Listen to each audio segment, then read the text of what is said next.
జోడు కాలేజీ పాపసుడు ఎల్లారెడ్డి కూడా కడ ఆపుసుడు అరే పడితే లైన్లో పడతది లేకపోతే తిడతది పోతే ఇచ్చత పోతది అది పోతే ఇంకోతొస్తది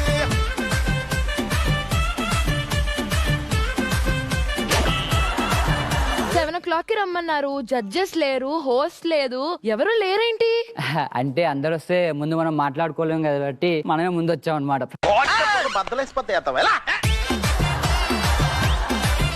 ముందు మనం వచ్చామనుకో, నువ్వు నేను అంతే, ఇంక ప్రపంచంలో ఎవ్వరు ప్రశాంతంగా మాట్లాడుకోవచ్చు. నీతో మాట్లాడడానికి నేను పొద్దున్నే లేసి సెట్కి రావాలా? షో స్టార్ట్ అయ్యావనుకో, నేను ఇంప్రెస్ చేయలేక నవదీప్ అన్న ఉంటారు, అందరు ఉంటారు, వాళ్ళ ముందు నేను ఇంప్రెస్ చేయను. ఇప్పుడైతే ప్రశాంతంగా మాట్లాడుకోవచ్చు. ఏం చేసినా నేను ఇంప్రెస్ అవ్వను. అది కాదు సుప్రీత, ఇప్పుడు మన షో స్టార్ట్ అయ్యానుకో, దీప్ కపిల్ వస్తే కయ్యా కయ్యా కయ్యా వెల్కమ్ టు అని చెప్పి మాట్లాడుతుంది. అందుకని వద్దని చెప్తున్నా.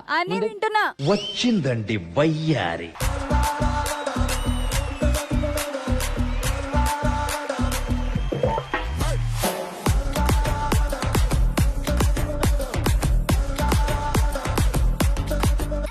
ఏంటిది?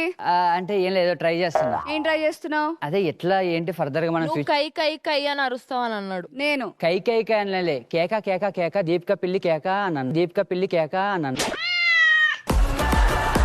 నాకు లింకులు చెప్పడానికి నీకు టైం ఉండదు కదా.